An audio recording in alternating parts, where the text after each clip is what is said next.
কার পাশা গেছে কার টেবিলে, খেলা যে চলছে কোন লেভেলে। খেলা যে আসলে অন্য লেভেলে চলতেছে সেটা ঢাকা পোস্টের এই প্রতিবেদনটা না দেখলে আমরা আসলে বুঝতে পারতাম না। ওসমান হাদি তার এক লাইভ টক শোতে একবার বলেছিল যে ইন্ডিয়া যারা একবার কোলে নেয় কয়দিন পর তার পাইলস হয়। আজ সে যদি আমাদের মাঝে থাকতো তাহলে এই প্রতিবেদন দেখার পর সে হয়তো বলতো যে আমেরিকা যারা একবার কোলে নেয় কয়দিন পর তার হয় এইডস। আচ্ছা, এবার মূল আলোচনায় আসি। আপনারা ঢাকা পোস্টের এই প্রতিবেদনটা অনেকেই দেখেছেন, অনেকে এটার পক্ষে এবং বিপক্ষে অনেক ধরনের মন্তব্য করছেন এবং অনেকে এটা নিয়ে অনেক ধরনের নেগেটিভ তৈরি করতে চাচ্ছে। তো তারা যাই করুক না কেন, আপনি যদি বাংলাদেশের একজন নাগরিক হন এবং যদি একজন মুসলিম হন তাহলে এই প্রতিবেদনটা সম্পর্কে আপনার জানা দরকার এবং এখান থেকে আপনার জন্য কি কি মেসেজ আছে সেগুলো সম্পর্কে আপনার জানা দরকার। এই প্রতিবেদনে আপনার জন্য কি কি মেসেজ আছে সেটা বুঝতে হলে আপনাকে বুঝতে হবে যে আমেরিকা আসলে কি চায় বা আমেরিকার পলিসিটা আসলে কি। উত্তরটা খুব সহজ, আমেরিকা চায় পুরো বিশ্বব্যাপী তাদের একচ্ছত্র আধিপত্য। আরেকটা জিনিস চায় সেটা হলো তাদের সভ্যতা ও সংস্কৃতির বিকাশ ঘটাতে চায়। এবার আলোচনার যে বিষয়টা সেটা হলো আমেরিকা জামায়াতের সাথে কেন বন্ধুত্ব করতে চায়। এটার উত্তরটা বুঝতে হলে আপনাকে আমেরিকার পলিসিটা একটু মনোযোগ সহকারে বুঝতে হবে। একবিংশ শতাব্দীতে এসে কোনো দেশে নিজের আধিপত্য বিস্তার করতে হলে সেই দেশকে গিয়ে দখল করা লাগে না, বরং সেই দেশের সরকার এবং সেই দেশের জনগণকে কন্ট্রোলে রাখতে পারলেই হয়। এবার সেই প্রতিবেদনে যদি আমরা একটু ফিরে যাই তাহলে সেখানে দেখতে পাই যে সেখানে স্পষ্ট বলা আছে যে বর্তমান সময়টাতে এসে বাংলাদেশে ইসলামপন্থীদের উত্থান হয়েছে। এর মানে হলো আগামীতে ইসলামপন্থী যে রাজনৈতিক দলগুলো আছে তাদের ক্ষমতায় আসার সম্ভাবনা রয়েছে। আশা করি উত্তরটা আপনারা পেয়ে গেছেন যে আমেরিকা কেন জামাতের সাথে বন্ধুত্ব করতে চায়।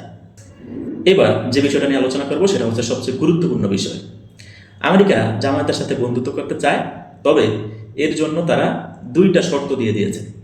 শর্তগুলো যাওয়ার আগে আপনাদেরকে একটু বলে রাখি যে আমরা যখন বারবার এই বিষয়টা বলি যে পশ্চিমাদের তৈরি করা গণতন্ত্রের মধ্যে ঢুকে একটা দেশে ইসলামী খেলাফত প্রতিষ্ঠিত করা সম্ভব না, সেটা আসলে কেন বলি সেটা আমেরিকার দেওয়া এই দুইটা শর্ত শুনলে আপনারা বুঝতে পারবেন।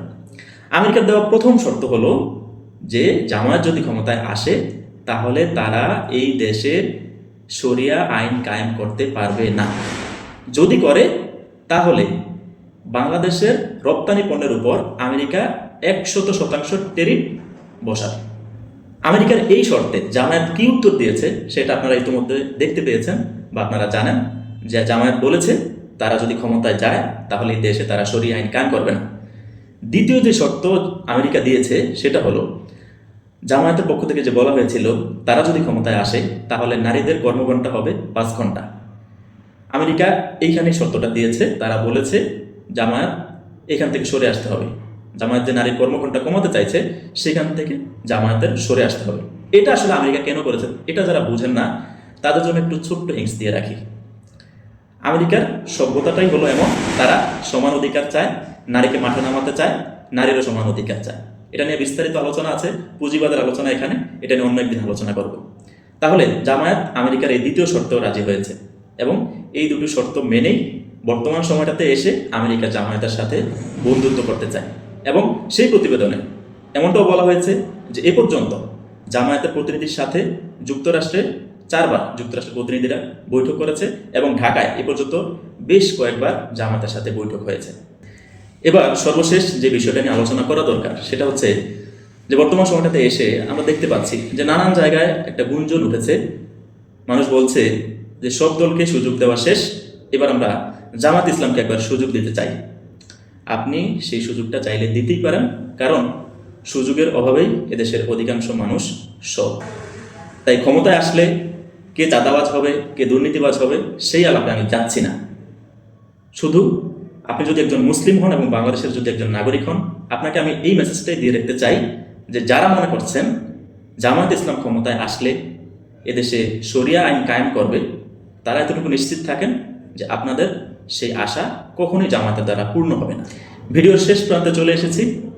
শেষ করার আগে যে কথাটা বলে যেতে চাই সেটা হলো এই যে এত কিছু আলোচনা হলো, এত কিছু আলোচনার পরও জামায়াতের কর্মী সমর্থকরা হয়তো কমেন্ট বক্সে এসে আমাকে নানান কথা শোনাবেন।